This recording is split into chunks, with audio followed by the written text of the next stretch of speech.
Okay, this is the assembly instructions for the beds. We have a fancy bed and a simple bed, or a regular bed. So these are two different beds, and the differences are in the headboards. The footboards are identical, the headboards are a little bit different. That's the only difference, really. These two beds, the lines that are engraved into them or etched into them are flipped. So that's the only differences. So I'm not going to go over how to paint these, but if you wanted to diminish burn marks on the wood, you would use a wood stain, like a cyan stain or something. These items you would actually paint with acrylics and stuff to make the bed sheets and everything very colorful. So this is what it would actually look like after you would paint it, and this is what it looks like when it arrives at your doorstep. So to get these out, as I say in the other videos, you just pop them out with your finger. They come out pretty easily. You can wiggle them back and forth if you want to be more gentle with it. Wiggle, wiggle, wiggle, and then push. Wiggle, wiggle, wiggle. Sometimes with the smaller pieces especially, you want to wiggle them a little bit because they can end up bringing pieces with them if you try to just push. So that's how you get the pieces out of the sprue.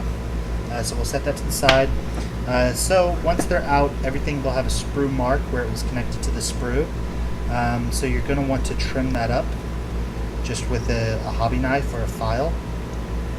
As I say in all my other videos, this is usually just one sprue mark per item. There's some of the larger items that have two, but I would say generally speaking 90% of my stuff only has one sprue mark.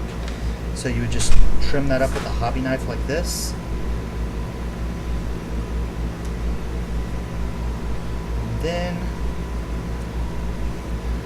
Then you would just take some glue and you put the glue here in the sides of the bed piece,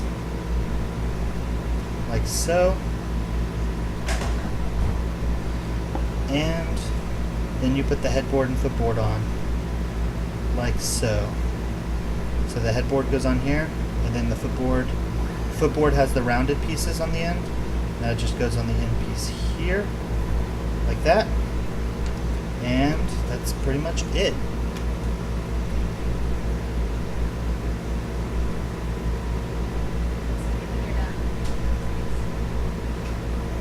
There you go. So put the headboard on here, put the footboard on here, and that is your beds. Pretty easy to do. That's what they look like after you're done assembling them. The beds do stick through the headboards a little bit on either side, and the footboards. That's just how they're designed. After you're done painting, this is sort of what it would look like. And there you go. That's the assembly instructions for the fancy bed and the regular bed.